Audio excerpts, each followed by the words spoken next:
हम लोग मॉर्फोलॉजी के लेक्चर नंबर 4 में पहुंच चुके हैं, जहाँ पे हम लोग अब देखेंगे फ्लावर क्या होता है, फ्लावर में क्या क्या स्ट्रक्चर्स होते हैं। The flower is the reproductive unit in the angiosperms. Angiosperm में जो फ्लावर्स होते हैं वो रिप्रोडक्टिव यूनिट होते हैं। और मैं बताया हूँ कि फ्लावर्स में दो तरह के स्ट्रक्चर होते हैं, एक होता है वेजिटेटिव स्ट्रक्चर, एक होता है रिप्रोडक्टिव स्ट्रक्चर या रिप्रोडक्टिव यूनिट। वेजिटेटिव स्ट्रक्चर में आते हैं रूट, स्टेम, लीफ, और रिप्रोडक्टिव स्ट्रक्चर में आते हैं आपके फ्लावर्स। यानी कि flower is the reproductive unit of angiosperms. It is meant for sexual reproduction. इनका यूज क्या होता है, सेक्सुअल रिप्रोडक्शन में यूज करते हैं। ए typical flower has 4 different kind of holes arrange successively on the swollen end of the stalk or pedicel called thalamus या रिसेप्टिकल। यानी कि एक टिपिकल फ्लावर में 4 तरह के होल्स होते हैं जो कि सक्सेसिवली अरेंज होते हैं। सक्सेसिवली मतलब एक क्रम में अरेंज होते हैं, जैसे कि पहले कैलिक्स होगा, कोरोला होगा, फिर एंड्रोसियम होगा, फिर गायनोसियम होगा। कहाँ अरेंज होते हैं, on the swollen end of the stock, जिसको पेडिसल भी बोलते हैं। swollen end ऑफ स्टाक या बेडिसल पे अरेंज होते हैं, जिसको थैलेमस या रिसेप्टिकल भी बोलते हैं। These are calyx, corolla, androecium and gynoecium. Calyx और कोरोला को हम लोग बोलते हैं accessory organ, while androecium and gynoecium are reproductive organ. In some flower, कुछ ऐसे फ्लावर भी हैं जैसे कि lily, the calyx and corolla are not distinct and termed as perianth. कुछ फ्लावर्स जैसे कि लिली में कैलिक्स और कोरोला अलग अलग नहीं होते हैं, ये फ्यूज्ड हो जाते हैं, जिनको हम एक टर्म देते हैं जिसको बोलते हैं पेरियंथ। ठीक है, हम आगे देखते हैं क्या होता है। When a flower has both androecium and gynoecium, जब एक ही फ्लावर के अंदर एंड्रोसियम और gynoecium, mail reproductive organ androecium and female reproductive organ gynoecium दोनों होता है, तो उसको बोलते हैं बाइसेक्सुअल फ्लावर। और ऐसे फ्लावर जिसमें केवल स्टामिन हो या तो केवल कार्पेल हो, गाइनोसियम की यूनिट कार्पेल हो, उसको बोलते हैं यूनिसेक्सुअल फ्लावर। जैसे कि हम लोग एक डायग्राम मैंने बना रखा है, उसको मैं जूम करके दिखाता हूँ। जैसे कि ये मैंने एक फ्लावर के पार्ट बना रखे हैं, जैसे कि ये वाला पार्ट कैलिक्स है, ये कोरोला है, ये एंड्रोसियम का पार्ट है, ये गाइनीसियम का, ये पूरा यहाँ से यहाँ तक, यहाँ से यहाँ तक नहीं, यहाँ से ये पूरा स्ट्रक्चर, ये यहाँ से ये वाला स्ट्रक्चर गाइनीसियम का पार्ट है। ठीक है, और ये जो एंड्रोसियम का पार्ट है, ये जो एंड्रोसियम का पार्ट है ये मेल रिप्रोडक्टिव आर्गन, और जो गाइनोसियम का पार्ट है ये फीमेल रिप्रोडक्टिव आर्गन का पार्ट है। यानी कि पहले होगा कैलिक्स जो कि ग्रीन है, कोरोला रेड कलर वाला, फिर होगा एंड्रोसियम मेल रिप्रोडक्टिव आर्गन, फिर गाइनीसियम फीमेल रिप्रोडक्टिव आर्गन। और जिस पे ये सब अरेंज होंगे उसको बोलते हैं थैलेमस या रिसेप्टिकल, और जिसका बेस या स्टॉक क्या होता है, पेडिसल होता है। ओके, आगे देखते हैं हम लोग एक फ्लावर कैसा, यहाँ तक हम लोग कर चुके थे। हाँ, इन सिमेट्री के बेसिस पे फ्लावर्स को 3 तरह से डिवाइड करा इन्होंने। जैसे कि द फ्लावर में भी एक्टिनोमार्फिक, फ्लावर रेडियली सिमेट्रिकल हो सकता है, एक्टिनोमार्फिक मतलब रेडियली सिमेट्रिकल, आर जाइगोमार्फिक या तो जाइगोमार्फिक हो सकता है, यानी कि बायलेटरल सिमेट्रिकल हो सकता है। When a flower can be divide into 2 equal radial halves in any radial plane passing through the centre, यानी कि जब कोई फ्लावर इक्वल रेडियल हाफ्स में बढ़ सके, यहाँ पे ध्यान देने वाली बात क्या है, पास एनी प्लेन कोई भी रेडियल प्लेन अगर सेंटर से पास करा दिया जाए उसको बोलेंगे जाइगोमार्फिक। इसका एग्जांपल है mustard, datura and chilli. Examples is very very important. तो इसका एग्जांपल है मस्टर्ड, डेटूरा एंड चिल्ली। इसको हम लोग एक ट्रिक से याद कर सकते हैं, CDMA, यानी कि chilli, datura, mustard is actinomorphic, CDMA। When it can be divided into 2 similar halves only in one particular vertical plane, it is zygomorphic। जैसे कि P गुलमोहर, बिन कैसिया। यानी कि जब एक फ्लावर को केवल only one particular vertical plane से एक फ्लावर को इक्वल हाफ्स में डिवाइड कर दिया जाए उसको बोलते हैं जाइगोमार्फिक फ्लावर। इसका एग्जांपल है पी, गुलमोहर, बिन और कैसिया। अब एक फ्लावर एसिमेट्रिकल भी हो सकता है, जिसको इरेगुलर फ्लावर भी, कोई सिमेट्री नहीं पाई जाएगी, इसको बोलते हैं एसिमेट्रिकल या irregular flower. It can not be divided into two similar halves by any vertical plane passing through the centre. कोई भी प्लेन यहाँ से पास करा दिया जाए सेंटर से तो इसको इक्वल हाफ्स में डिवाइड नहीं कर पाएगा, इसलिए इसको बोलते हैं एसिमेट्रिकल फ्लावर। इसका एग्जांपल है कैन्ना। आगे हम लोग पढ़ते हैं, ए फ्लावर में भी ट्राईमेरस, टेट्रामेरस, पेंटामेरस, यानी कि एक फ्लावर जो है वो ट्राईमेरस हो सकता है, टेट्रामेरस हो सकता है, पेंटामेरस हो सकता है। इसका मतलब क्या है? इसका मतलब when the floral appendages are in multiple of 3, 4 और 5, यानी कि फ्लोरल अपेंडेजेस जैसे कि कैलिक्स एंड कोरोला, ये सब क्या है? फ्लोरल अपेंडेजेस है। ये सब 3 के मल्टीपल में हो, यानी कि 3 कोरोला हो, 3 कैलिक्स हो, या 4 कैलिक्स, 4 कोरोला हो, 4 कैलिक्स 4 कोरोला हो, 5 कैलिक्स 5 कोरोला हो, तो इसको बोलते हैं, अगर 3 कैलिक्स और कोरोला होंगे तो बोलेंगे ट्राईमेरस फ्लावर। 4 होंगे तो उसको बोलेंगे टेट्रा, 5 होंगे तो पेंटामेरस। फ्लावर विथ ब्रैक्ट, ऐसे फ्लावर जो कि ब्रैक्ट के साथ होंगे उसको बोलेंगे ब्रैक्टिएट फ्लावर्स, और जिसमें ब्रैक्ट नहीं होगा उसको बोलेंगे ई ब्रैक्टिएट। और ये ब्रैक्ट होता क्या है? ब्रैक्ट एनसीईआरटी लिख रहे हैं फ्लावर आर विथ ब्रैक्ट्स, जो फ्लावर ब्रैक्ट के साथ होंगे। अब ब्रैक्ट्स को लिख रहे हैं reduce leaf found at the base of the pedicel. Flower क्या होते हैं? रिड्यूस्ड लीफ होते हैं जो कि पेडिसल के बेस पे पाए जाते हैं, जिसको बोलते हैं ब्रैक्टिएट फ्लावर। जैसे मैंने एक डायग्राम बना रखा है वायलेट कलर से, वायलेट कलर का मैंने स्टेम बनाया है जिससे कि एक फ्लावर्स का पेडिसल निकल रहा है और ये ब्रैक्ट लीफ लाइक स्ट्रक्चर निकल रहा है जिसको हम लोग ब्रैक्ट बोलते हैं। अगर ब्रैक्ट पाया जाएगा तो फ्लावर ब्रैक्टिएट होगा, ब्रैक्ट नहीं पाया जाएगा तो फ्लावर ई ब्रैक्टिएट होंगे।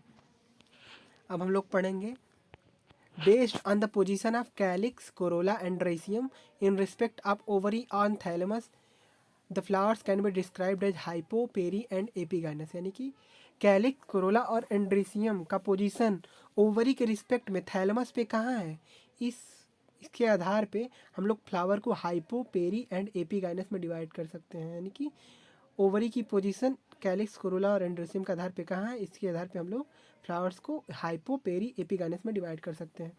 अच्छा, पहला है हाइपोगाइनस। एनसीईआरटी लिखती है in the hypogynous flowers the gynoecium occupies the highest position while the other part are situated below it. मतलब हाइपोगाइनस का क्या मतलब होता है? हाइपो मतलब होता है नीचे, गाइनस का मतलब होता है गाइनेसियम, यानी कि गाइनेसियम नीचे नहीं होगा, यहाँ पे गाइनेसियम के नीचे सारे के सारे स्ट्रक्चर होंगे। हाइपो मतलब नीचे, गाइनेसियम मतलब गाइनोसियम। ओवरी, ओवरी के नीचे सारे होंगे, कैलिक्स, कोरोला और एंड्रोसियम ओवरी के नीचे होंगे तो इसको बोलेंगे हाइपोगाइनस। यानी कि ओवरी के नीचे होंगे तो यानी ओवरी सुपीरियर हो गई, ओवरी सबसे ऊपर हो गई, यानी कि हाइपोगाइनस में ओवरी सुपीरियर होगी। Ovary in such flowers is said to be superior. इसका एग्जांपल है mustard, datura, mustard, china rose and brinjal. इसका example mustard, china rose and brinjal. इसको हम एक ट्रिक से याद कर सकते हैं, China must bring super mango. Hypogynous का ये ट्रिक है। चाइना का मतलब हो गया चाइना रोज, मस्ट का मतलब हो गया मस्टर्ड, ब्रिंग का हो गया ब्रिंजल, सुपर का मतलब सुपीरियर ओवरी, और मैंगो में भी ऐसा होता है, यानी कि superior ovary. China rose, mustard, brinjal और मैंगो में कैसी ओवरी होती है? Superior ovary. ये सब एग्जाम्पल है हाइपोगाइनस फ्लावर्स के। अच्छा, if gynoecium is situated in the center and other parts of flower are located on the rim of thalamus almost at the same level, it is called perigynous। यदि gynoecium न तो एकदम superior है न तो एकदम इन्फीरियर है, अगर कहीं बीच में है और सारे के सारे सेपल, पेटल और ये एंड्रोसियम ये सब इसके रिम पे अरेंज है, एक ही लगभग एक ही लेवल पे अरेंज है, ऐसे सिचुएशन को बोलते हैं पेरीगाइनस कंडीशन। यहाँ the ovary here is said to be half inferior. यहाँ पे ओवरी की कंडीशन कैसी होगी? ना तो पूरा ऊपर होगी ना तो पूरा नीचे होगी, हाफ इन्फीरियर बोल सकते हैं इसको। पेरीगाइनस का एग्जाम्पल याद करना है, वेरी इजी। पी से पेरीगाइनस, पी से प्लम पीच, और एक और है रोज, प्लम पीच रोज। और हम लोग अब पढ़ेंगे इन एपीगाइनस फ्लावर। एपीगाइनस फ्लावर में क्या होता है? The margin of thalamus grow upward, enclosing the ovary completely and getting fused within it. The other parts of flower arises above the ovary. Hence, the ovary is said to be inferior, as in flower of guava, cucumber, and ray florets of sunflower। यानी कि यहाँ पे जो ovary होगी पूरी की पूरी fuse हो चुकी होगी और सारे पार्ट जैसे कि कैलिक्स, कोरोला और एंड्रोसियम इसके ऊपर होंगे और ओवरी फ्यूज होकर नीचे पोजीशन में हो चुकी होगी। इस कंडीशन में ओवरी को कहेंगे इन्फीरियर ओवरी, और इसका एग्जांपल है flower of guava, cucumber and ray florets of sunflower. हम लोग पढ़ेंगे पार्ट ऑफ फ्लावर। एक फ्लावर में कितने कितने पार्ट होते हैं। Each flower normally has four floral holes which calyx, corolla, androecium and gynoecium. मतलब एक फ्लावर में 4 होल्स होते हैं, 4 पार्ट होते हैं, जिसको बोलते हैं कैलिक्स, कोरोला, एंड्रोसियम, गाइनोसियम, जैसा कि मैंने स्ट्रक्चर में दिखाया भी आप लोगों को। कैलिक्स क्या होता है? Calyx is the outermost whorl of the flower, यानी कि कैलिक्स सबसे आउटर मोस्ट होल होता है फ्लावर का। और इसके मेंबर्स को, कैलिक्स किस चीज़ का बना होता है? सेपल्स का। कई सेपल्स मिलके कैलिक्स का फॉर्मेशन करते हैं, यानी कि sepal is the unit of calyx. और सेपल्स जनरली ग्रीन होते हैं, ये लीफ लाइक स्ट्रक्चर होते हैं और फ्लावर को प्रोटेक्ट करते हैं बड स्टेज में। और कैलिक्स जो है ये यूनाइटेड हो सकते हैं, जिसको गैमोसिपेलस बोलते हैं, या तो ये फ्री हो सकते हैं। पॉली मतलब मेनी, सेपेलस मतलब सेपल्स, यानी कि मेनी सेपल्स, यानी कि सेपल्स फ्री हैं। जैसे कि डायग्राम में मैंने दिखाया हुआ है। सेपल्स कैसे होते हैं? कैलिक्स की यूनिट सेपल होती है, जो कि ग्रीन कलर के होते हैं, जो फ्लावर को प्रोटेक्ट करते हैं बड स्टेज में। यानी कि फ्लावर जब छोटा होता है तो बड स्टेज में होता है, उसको बोलते हैं कली। फ्लावर की बड स्टेज को, बड को क्या बोलते हैं? कली बोलते हैं। कली, जब फ्लावर कली स्टेज में होता है तो ये जो सेपल्स होते हैं, अगर आप लोगों ने फ्लावर्स कभी देखा हो छोटे स्टेज में, जब वो ग्रो कर रहा होता है तो वो बड स्टेज में होता है, वहाँ पे कैलिक्स, ये जो सेपल होते हैं, चारों तरफ से घेर लेते हैं और ये उसको प्रोटेक्ट कर रहे होते हैं। अब हम लोग पढ़ेंगे कोरोला। कोरोला किस चीज़ का बना होता है? Corolla is compose of petal. Corolla petals का बना होता है, ठीक है। कोरोला की यूनिट क्या होती है? पेटल्स, यानी कि जैसे कि सेल से बनता है टिश्यू, वैसे ही पेटल से बनते हैं corolla. Petals are usually bright coloured to attract insects for pollination. Petals का कलर जो है ब्राइट होता है, यानी कि वो ग्रीन ग्रीन ब्राइट कलर होते हैं, यानी कि उन कलरफुल, काफ़ी कलरफुल होते हैं, चमकदार होते हैं, ताकि वो इंसेक्ट्स को अट्रैक्ट कर सकें। इंसेक्ट्स को अट्रैक्ट करेंगे और इंसेक्ट्स उनकी हेल्प करेंगे पॉलिनेशन में। Like calyx Corolla, like calyx Corolla में आल्सो बी फ्यूज्ड, यानी कि कोरोला की तरह कैलिक्स भी फ्यूज हो सकता है, मतलब कैलिक्स की तरह कोरोला भी फ्यूज हो सकता है। अगर कोरोला फ्यूज होगा तो इसको बोलेंगे गैमोपेटलस, यानी कि पेटल्स यूनाइटेड। अगर फ्री होगा पेटल्स इसमें, कोरोला में, तो इसको बोलेंगे पॉलीपेटलस। अच्छा, पेटल्स का एक और कैरेक्टरिस्टिक्स फीचर है क्या? कि इसका शेप और कलर वेरी कर सकता है greatly in plants. The shape and colour of Corolla may very greatly in plants. Corolla का शेप ट्यूबुलर हो सकता है, बेल शेप हो सकता है, फनल शेप हो सकता है और व्हील शेप हो सकता है। एस्टिवेशन की बात कर लेते हैं हम लोग। एस्टिवेशन क्या होता है एक फ्लावर में? The mode of arrangement of sepal or petal in floral bud with respect to other member of same whorl is known as aestivation. यानी कि सेपल और पेटल का अरेंजमेंट फ्लोरल बड में उसके अदर मेंबर्स के साथ, जैसे कि ये सेपल, पेटल, एंड्रोसियम और गाइनोसियम के साथ इनका अरेंजमेंट कैसा है एक ही होल्ड में, एक ही फ्लावर के होल्ड में, इसको बोलेंगे एस्टिवेशन। मेन कितने टाइप के एस्टिवेशन होते हैं? Main type aestivation are valvate, twisted, imbricate and vexillary. 4 तरह के एस्टिवेशन बताया उन्होंने। पहला है valvate, twisted, imbricate and vexillary. Valvate aestivation के बारे में पढ़ते हैं। When sepals or petal in a whorl just touches one another at margin without overlapping as in Calotropis. यानी कि यदि सेपल और पेटल एक दूसरे को जस्ट टच कर रहे हो, ओवरलैप नहीं कर रहे हो, तो ऐसे एस्टिवेशन को बोलते हैं, ऐसे एस्टिवेशन को बोलते हैं वॉल्वेट टाइप ऑफ एस्टिवेशन। जैसे ये वाला पहला डायग्राम आप लोग देखिए, इसका फिगर 5.15 का पहला डायग्राम। यहाँ पे जो सेपल या पेटल है, यहाँ पे जो सेपल और पेटल है, ये एक दूसरे को जस्ट या तो टच कर रहे हैं या कोई किसी को ओवरलैप नहीं कर रहा है। तो ये हो गया valvate type of aestivation. Valvate type of aestivation, इसका एग्जांपल होता है कैलोट्रॉपिस। एग्जांपल बहुत ज़्यादा इंपॉर्टेंट है। If one margin of appendages overlap that of the next one and so on, as in China rose, lady finger and cotton, it is called twisted. यानी कि यदि एक मार्जिन दूसरे मार्जिन को overlap कर रहा हो और दूसरा मार्जिन पहले मार्जिन से ओवरलैप हो रहा हो, इसको बोलते हैं ट्विस्टेड एस्टिवेशन। जैसे कि ये दूसरा वाला जो डायग्राम है, ये देखिए, ये वाला ओवरलैप कर रहा है इधर वाला, और इधर वाला ओवरलैप हो रहा है। ऐसे ही आगे ये वाला ओवरलैप हो रहा है, ये ओवरलैप कर रहा है, ये वाला ओवरलैप हो रहा है। आगे देखिए, ये वाला पार्ट इसका ओवरलैप कर, ये वाला ओवरलैप कर रहा है, ये वाला पार्ट ओवरलैप हो रहा है, ये वाला पार्ट, ये वाला पार्ट, ये वाला पार्ट ओवरलैप हो रहा है। फिर से बताते हैं, ये वाला पार्ट ओवरलैप कर रहा है, ये वाला पार्ट इसका ओवरलैप हो रहा है, ये वाला पार्ट ओवरलैप कर रहा है, ये वाला पार्ट ओवरलैप हो रहा है, यानी कि एक ओवरलैप कर रहा है उसी का होल्स का, और एक ओवरलैप कर रहा है, एक ओवरलैप हो रहा है। इसको बोलते हैं ट्विस्टेड एस्टिवेशन। इसका एग्जांपल है China rose, lady finger and cotton. इसके एग्जाम्पल बहुत इंपॉर्टेंट है, फिर से बोल रहे हैं, आगे देखते हैं हम लोग। If the margin of sepal or petal overlap one and other but not in any particular direction, इसको बोलते हैं हम लोग इम्ब्रिकेट टाइप ऑफ एस्टिवेशन। इसका एग्जांपल है कैसिया और गुलमोहर। इम्ब्रिकेट टाइप का एस्टिवेशन का एग्जांपल है कैसिया और गुलमोहर। यहाँ पे कोई पर्टिकुलर डायरेक्शन में एक दूसरे को ओवरलैप नहीं करते हैं। इसमें तो तीन तो सेम है इसकी तरह, ट्विस्टेड की तरह, जैसे ये वाला ट्विस्टेड की तरह सेम है, ये वाला ट्विस्टेड की तरह सेम है, ये वाला ट्विस्टेड, एक दब रहा है एक दबा रहा है, एक दब रहा है एक दबा रहा है। लेकिन ये दोनों, ये वाला और ये वाला, एक तो पहला वाला एकदम अंदर है, दूसरा वाला एकदम बाहर है। ये मतलब इनका कोई पर्टिकुलर मैनर नहीं होता कि ये किस तरह से होते हैं, कि दब रहे होते हैं कि दबा रहे होते हैं। ये बस एक तरह से, मतलब कोई इनका फिक्स पैटर्न होता ही नहीं है। ये हो गए इम्ब्रिकेट टाइप एस्टिवेशन। इसके एग्जाम्पल होते हैं, इसके एग्जाम्पल हैं कैसिया और गुलमोहर।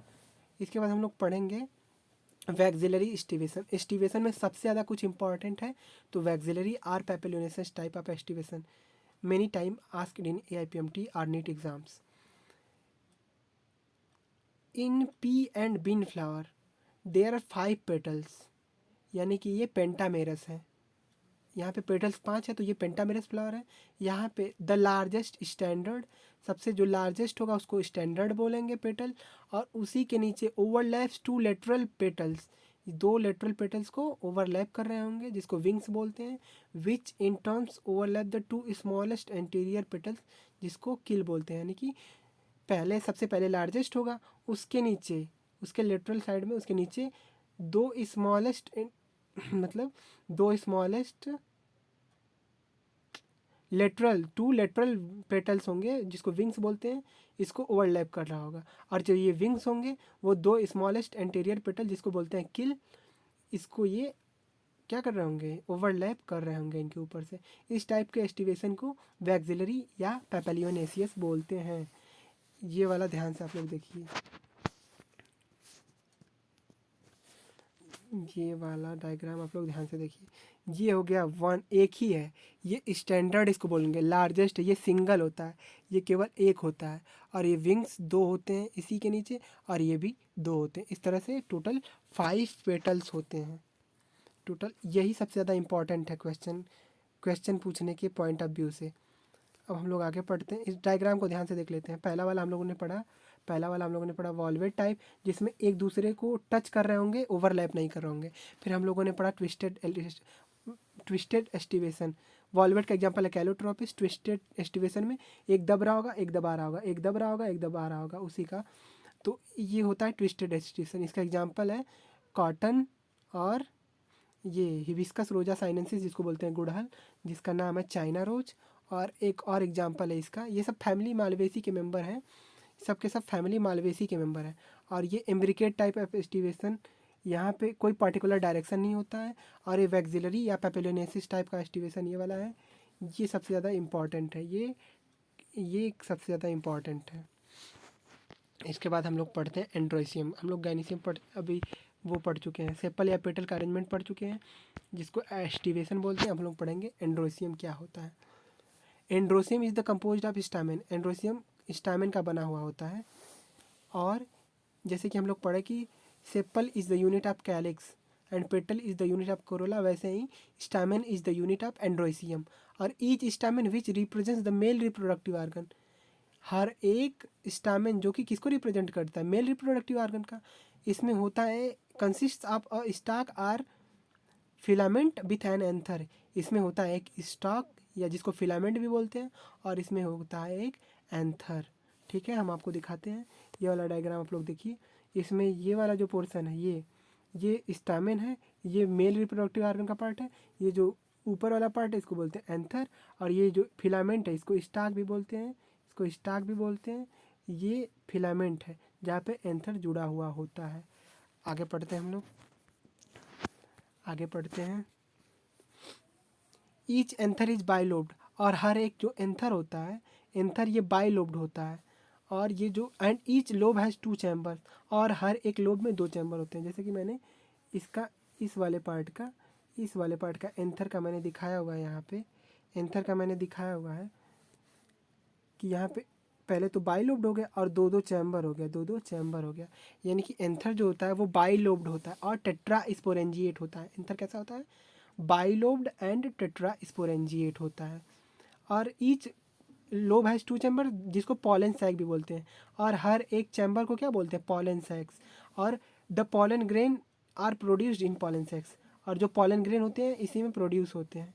अगर ऐसा स्टामेन जो कि फर्टाइल नहीं हो, जो कि रिप्रोड्यूस नहीं कर सकता हो, उसको बोलते हैं स्टेराइल स्टामेन, जिसको साइंटिफिक टर्म्स में बोलते हैं स्टेमिनोड। यानी कि ऐसा स्टामेन जो कि स्टेराइल है, इसको बोलेंगे staminode. Stamen of flowers may be united with the other members such as petals are among themselves। यानी कि जो फ्लावर का स्टामेन होता है या तो वो खुद से जुड़ सकते हैं, may be united with others member such as petal or among themselves मतलब या तो पेटल्स बोल रहे हैं, ये जो स्टामेन होता है ये तो खुद से जुड़ सकते हैं या तो अदर मेंबर से जुड़ सकते हैं, जैसे कि पेटल से जुड़ सकते हैं। When stamen are attach to the petal, जब स्टामेन पेटल से जुड़ जाएंगे ऐसे कंडीशन को बोलते हैं एपी पेटलस। इसका एग्जांपल है ब्रिंजल, या फिर कैलिक्स कोरोला जो कि फ्यूज कर जाता है और टेपल बना लेता है जिसको फिल्लस भी बोलते हैं। तो ऐसे कंडीशन में अगर स्टामिन इससे जुड़ जाता है टेपल से, तो इसको बोलते हैं एपीफिल्लस। यानी कि epiphyllous when attach to the perianth as in flower of lily, जैसे कि लिली फ्लावर में होता है। हम लोग पढ़े थे कि लिली फ्लावर में कैलिक्स कोरोला फ्यूज होके टेपल्स बना लेता है, जिसको फिल्लस भी कहते हैं। और अगर इस पे स्टामेन आके जुड़ गया तो इसको एपीफिल्लस बोलेंगे। आगे पढ़ते हैं। The stamen in a flower में भी इधर रिमेन फ्री, स्टामेन अगर एक से अधिक है या तो वो फ्री रह सकते हैं, or may be united in varying degree, या तो अलग अलग तरीके से जुड़ सकते हैं। अगर फ्री रहेंगे तो बोलेंगे polyandrous condition. The stamen may be united into one bunch or one bundle, stamen जुड़ के एक बंडल बना सकते हैं, जैसे कि मोनो एडल्फस कंडीशन में होता है। Monadelphous condition China rose में होता है, यानी कि गुड़हल के फूल में मोनो एडल्फस कंडीशन होती है। हिबिस्कस रोजा साइनेंसिस जिसका बोटेनिकल नेम है, monadelphous condition China rose है। चाइना रोज किसकी फैमिली के मेंबर है? चाइना रोज, कॉटन और लेडी फिंगर, ये सब के सब फैमिली मालवेसी में आते हैं। फैमिली मालवेसी में पहला कंडीशन हो गया, ये मोनो एडल्फस होते हैं। क्वेश्चन ऐसे पूछ सकता है कि चाइना रोज में किस तरह का स्टामेन पाया जाता है, या इस तरह से पूछ सकता है फैमिली मालवेसी में किस तरह का ये अरेंजमेंट पाया जाता है स्टामेंस का। तो दोनों का दोनों आंसर होगा मोनो एडल्फस कंडीशन। या तो एक बंडल बना लेंगे तो मोनो एडल्फस, या दो बंडल जैसा कि पी में होता है, ये डाई एडल्फस कंडीशन बोलते हैं। जहाँ पे दो या दो से अधिक बंडल बनेगा उसको बोलेंगे पॉली एडल्फस कंडीशन।